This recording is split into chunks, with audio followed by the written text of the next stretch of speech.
like to introduce probably the highlight of the day. I've known Sarah Burnett of Everest Group for many years now, and we've been working very closely together with the Everest Group team on creating the RPA PlayBook. The RPA PlayBook is the step-by-step guide about how to move from pilot to what Everest described as the pinnacle of success. Ladies and gentlemen, please welcome Sarah Burnett. Thank you, Guy. Thank you very much. Good morning, ladies and gentlemen. Thanks for that introduction, Guy. One thing I'd like to say categorically, I've never been sacked by a Prime Minister. It's also great to hear that the government is implementing automation, particularly the DWP, being the biggest department in the UK, government department. So talking about deploying automation, let me tell you about the playbook, which Guy has already mentioned. This is a kind of handbook to guide enterprises towards achieving more and better things with automation. It's not just RPA, it's the bigger picture, it's smart RPA. In fact, technology is a very small part of the handbook. It's part of the bigger picture. And the objective of it is to actually look at how organizations could scale more with their automation, how they could achieve more with what they've got, as well as achieve business outcomes, move towards those business outcomes. At the moment, I hope you agree that many organizations are still focusing on tactical issues, they're firefighting, you know.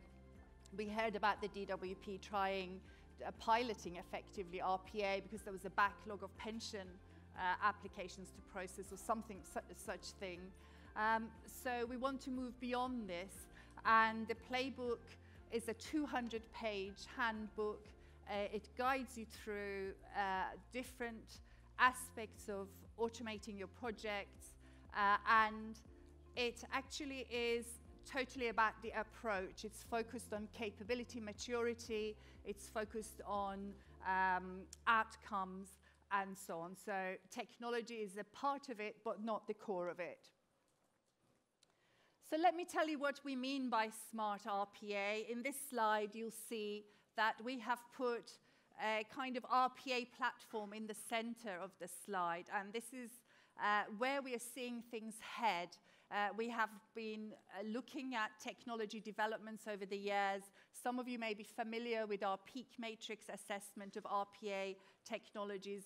We do this annually, so we see how technology is trending and where it's heading, what developments vendors are working on, and what new features and functionality they bring out. So this is what we are seeing, that increasingly they are integrating with other additional capabilities in order to achieve broader features for automation. So in this slide, we've put in things like OCR. I'm sure many of you are using intelligent OCR tools already. The robot, the sort of robotic hand in the bottom left corner, that is actually the RPA capability itself. We have separated it from this central capability, which will become the platform for automation. This central capability is effectively going to become the glue that holds lots of these technologies together. We're also seeing a lot of collaboration and integration with business process management tools. Process mining is coming to the fore. Then there is analytics. Analytics was one of the earlier things that RPA vendors included in their solutions, but that's just getting more and more sophisticated with newer solutions coming, newer features coming through. And of course, then there's integration with natural language processing, with machine learning. You heard earlier today Bobby talk about computer vision, for example. So it's not just about extending the scope of what you can automate, but it's also about the capabilities within the RPA platform, making the RPA platform better and faster, and making it better, basically. let me move on to talk about our Smart RPA Pinnacle Study. I mentioned the Everest Group RPA Peak. So this is where we actually assess the technologies, we compare them side by side, and we position the vendors into the progressively higher position, going up, climbing up Mount Everest. We're Everest Group, so everything we do is to do with the mountain. And that's the case for our assessment as well. We also assess a lot of service providers. Service providers among you will know that we do our peak matrix assessment of different capabilities of service providers too. In this one, we've really turned things around. We've actually looked at enterprises and what are they doing, how are they doing, and this one, what are they actually doing, how are they adopting RPA, and what's the maturity of the enterprise like. So in this study, we interacted and interviewed around 52 companies that had already deployed RPA. And we talked to them about some of these dimensions that you see. The vertical dimension is all about achieving outcomes, whether it was business, operations, or cost impact. And the horizontal dimension was all about their capabilities and what they were doing. So in terms of vision and strategy, how were they matching implementation to their strategic view of automation? What were they doing? How quick, how easily, how successfully and easily were they achieving those objectives? So this, for example, looked at the way they were getting ready for automation, what they'd done prior to automation, how much work that had gone into risk and security assessments, and also in terms of alignment with organization, the rest of the organization. Some of that also overlap with implementation, which then looked at what was the current state of adoption of automation. For example, how many robots had they deployed? What state were those robots in? What state were those deployments in? Were they in pilot stage? Were they in scaling up mode? Or were they in a steady state? And how many of the robots were in that state if you looked at across the organization in different groups? How were they all doing? And then we looked at the technology itself. What had they deployed? How fast had they deployed it? How successfully? As well as looking at the bigger picture. Had they just focused entirely on RPA? Did they have other technologies such as intelligent automation in terms of AI and natural language processing and so on? And the last couple of dimensions were to do with the way that they organize themselves, their teams, around getting automation going. So this was all about what team structures they put in place, how did they communicate across the organization, and in terms of some aspects of governance and funding and all these different aspects of the organization. And then we had resourcing. This was about, first of all, how were they sourcing their technologies? How were they sourcing all the requirements for the technology, for the implementation? And also educating and reskilling staff. So what was going on in that dimension? Now, the reason that I mentioned the Pinnacle study is that having done that study, plus all the other studies that we do every year, I would say we easily talk to around 150, 200 organizations every year. Based on the research, ongoing research that we do and the Pinnacle study, we've come to form a view about what organizations do to be successful at automation. And this is really the sort of the summary of it, a 5-step approach to deploying automation. And this includes things such as understanding the current state, where you're at, what's going on in the market. Then step 2 is understanding the business case and having some idea of what you want to do, where you want to get to. And then having refined your requirements, defining a further sort of target about where you want to get to.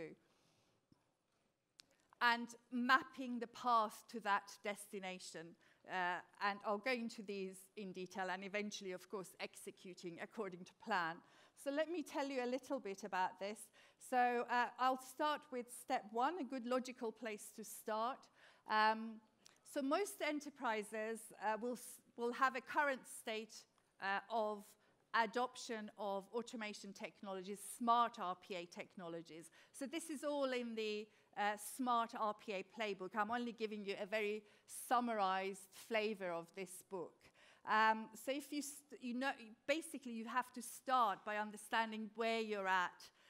And this is where you look at the current state, you map where you want to get to, and work out eventually through those steps that I've already highlighted, work out what the capability gap is, what's that delta that you need to fill in order to achieve the outcomes that you're setting out to achieve. Then with this one, we go back to the Pinnacle study. So this is the framework that you would use in order to assess where you're at. So I'm suggesting the Pinnacle study, but it doesn't have to be this. You can do your own framework for assessing where you're at and exactly what kind of deployment, what kind of adoption you've got, and what you need to do in order to change and reach that destination. You also need to work out what to automate. There are lots of different types of processes. Typically, if you're starting with RPA, of course, it's all about transactional processes that organizations typically want to automate. In the playbook, we actually zoomed in on F&A, finance and accounting. Many organizations often start with finance and accounting. So we chose this example to walk the readers through the process that is highlighted in their playbook. As you see there, this particular slide shows all the different processes that come under finance and accounting. And we looked at the most transactional, the most suitable ones. And those are the ones that are highlighted in green. So for example, in the bottom corner, we have accounts payable, travel and expenses. There are the processes that are involved in there include maintaining master data, processing payment requests, processing time and expenses forms, claims, administering EDI and procurement card processes. So a lot of highly transactional processes. So basically, you've worked out where you're at in terms of your automation. You decide what you want to do. It may be F&A, which is in this example. Then out of all those processes, which ones do you go for first? So here too, we recommend a methodical approach, some kind of assessment framework that you can use in order to work out what's the most suitable for your organization to automate. Where do you go next, basically, in your automation journey? In this one, we've highlighted the kind of dimensions to assess your processes against. There is process complexity, extent of digitization, technology fragmentation, scale of process operations, existing process health. So these are some of the dimensions that we chose to do the assessment for finance and accounting. And then on the vertical bar, we looked at cost and volume. And you see the 2x2 matrix that we've created, the most suitable processes to be automated, in our opinion, in a typical finance and accounting function are process payment request, time and expenses claims, P-card, EDI, foreign exchange, regular reporting, data extraction, and so on. And this is something that we highly recommend you do as part of the identification of what you need to do next and what processes are most suitable. Okay, so step one, know where you're at, what you want to do, and start to think about a path towards the destination that you want to reach. Then it's all about the business case. Does the business case stack up? Do you have enough of a incentive to go to your senior management and say, we want to automate because of this and that?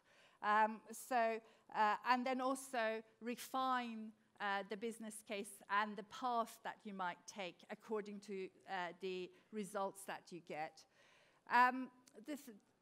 There are many different dimensions to a business case. This one focuses on FTE reduction. But you know, there'll be, we have developed some capability maturity models for this, and the business case capability maturity model includes many different dimensions. So it includes things such as, is it just cost reduction? Are you also going to consider the software aspects of automation? Are you taking into account employee productivity? What about meeting regulatory requirements as part of your deployment? So it takes into account lots of different aspects of business case, building the business case. The thing that I chose this slide out of the handbook to show you because I thought it's important to also highlight that the law of diminishing returns will kick in at some point. So you would be building up, you would add, you'd do more RPA and generate savings from RPA. You would then add maybe some kind of intelligent document processing. Some of you might refer to that as intelligent capture. And that builds up the savings that you generate. You then add chatbots, you build up more savings. But by the time you add other AI capabilities, you might find actually the cost reduces the benefits slightly. So you get this curve, the curve that is that of the diminishing return. So just something to look out for. So then we get to step 3, which is, this is really the nub of this. This is about the capability maturity, going deeper into what you have and identifying what you need to do for that delta to fill that capability delta that I mentioned. So for this one, we go back to the smart RPA playbook and the Pinnacle model that we have included in it. This is about looking at, for example, vision and strategy and so on. So actually assessing your capabilities through the capability models that we have provided in the playbook. Here are the dimensions at the bottom of the Pinnacle study, the model that I just showed you. There's vision and strategy, implementation, organization and talent, technology, and resourcing. The tables that you see above these are just samples of what's included in the playbook in terms of capability maturity. So, for example, in terms of vision and strategy, the capability maturity model helps you work out what you need to do in order to move across to the more advanced stage of maturity. The same with implementation. So, I mentioned about having lots of robots deployed, but it's not just about deployment, it's about what stage are they at? Are they delivering pilot services for you? Are they doing, or are they in a scaled up steady state?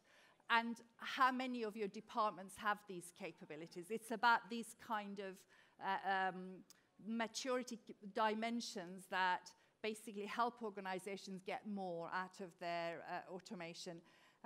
In terms of organization and talent, the capability maturity models tell you about things such as reusability of assets that you've created within your automation projects. How many of those robots are you able to reuse? How much sharing do you do? How much pooling of those capabilities, knowledge, assets, robots, software, etc. In terms of the center of excellence, how is your center of excellence set up? Do you actually have it running centrally, or is it not even set up yet? Or has it got to the stage where it can smoothly deliver automation as a service to all parts of the enterprise on request? So This is about taking you further and further along the maturity of automation. Then we get to actually the determinants for the path. So let me tell you a bit more about this. So you've set you know where you are, you know where you want to get to, but the path may be completely different for your organization, the part of the organization you're in, to another part of the organization, or indeed to another company. There is no right or wrong way. It's about what works for your organization. So let me tell you about some of these kind of determining factors. Whether your organization would do better with a decentralized approach to automation versus a centralized one, whether there is a kind of low people centricity. Are you one of those born on the cloud organizations that would have relatively smaller requirements in terms of automation? Or do you have lots of legacy applications that would require a lot of automation? What is your organization in terms of its culture to change, towards change? So how does it handle change typically? Is it difficult to bring in change? And how much effort do you need to put in terms of educating the rest of the enterprise to bring them along with you? So these kind of factors determine what kind of path you take for the deployment. Other organizations, for example, might have a tendency not to really particularly like adopting new technologies. They may be a bit more people-centric. They may want to be slower, and there may be other factors such as human resources requirements that dictate certain aspects of how you might go about automating. I mean, we're still hearing of HR policies that stop organizations from deploying robots because software licenses are given out to employees, so the robot can't get a login to log into an enterprise system. So how is HR responding, and can you bring HR along and get them to modify, update their policies so that you can get on and have this kind of end-to-end deployment, this kind of end-to-end approach to deployment, rather. So having identified what you want to do, how you want to do it, the path is then defined. There are these different types of aspects that I just mentioned can also be documented and identified and used and leveraged as your organization needs it. For example, is it going to be a project that's heavily IT-driven, or is it going to be business-driven? How much involvement from IT? Is the COE going to be a kind of bridge between IT and business? So those tables on the right side actually highlight some of these kind of path options that organizations can take and can consider. In terms of actually finally executing, I think it's, as with any project, it's all about managing projects, managing change. You've set your objectives, you know where you want to get to, you know what you want to automate. Then it's about delivering on promises and delivering on requirements. There are about 6 items that I would like to recommend. Basically, it's really important to identify what you want to do and prioritize it. For example, in terms of approach, you can even think about whether you want to do an incremental approach to automation, or if you want to go for a big bang approach. Whatever you decide, it's all about prioritizing the work that you're doing and the details of those two. Optimize the processes before. Those top Pinnacle enterprises that we interviewed last year and assessed, they had spent a lot of time preparing for automation. They had optimized their processes. They had used Lean and Six Sigma methodologies as well, not just reviewing it for suitability for a robot to work, but in terms of removing unnecessary steps as well. They had also spent a good deal of time training and developing skills. They had brought in external consultants where they didn't have the skills. They had recognized the need for bringing external consultants and had not shied away from that. They had been careful about selecting what enterprise tools they use because they recognize that they do need enterprise capabilities within software. We did actually do a report on that, on features that make software enterprise grade. I think that's still available. I think, Guy, I think it's probably still on your, you licensed that, yeah. It's about how you do the center of excellence. The sooner you set up a center of excellence and you grow it, develop its capabilities and skills, the better. It's about pooling resources, sharing assets. This is really important. And then identifying and sourcing RPA skills. I've already mentioned that with regards to educating, training the workforce, thinking about reskilling the workforce after the processes have been automated. What can they do now that some of their work is automated? And finally, developing that really effective change management program that suits your organization's appetite for change. So this is the complete picture of all the different steps that I've talked about. The playbook goes really deeply into this. It's 200 pages. So I've done a quick tour of it for you today, a summary of it today. I'm not going to go into all the details of these, but just to finish, to wrap up really, I wanted to say that regardless of where you are with in your automation journey, the playbook will offer you insights and advice that I'm sure will come in handy at some point, if not straight away. It provides you with insights, methodology, guidance to help you succeed with whatever your strategy is for automation.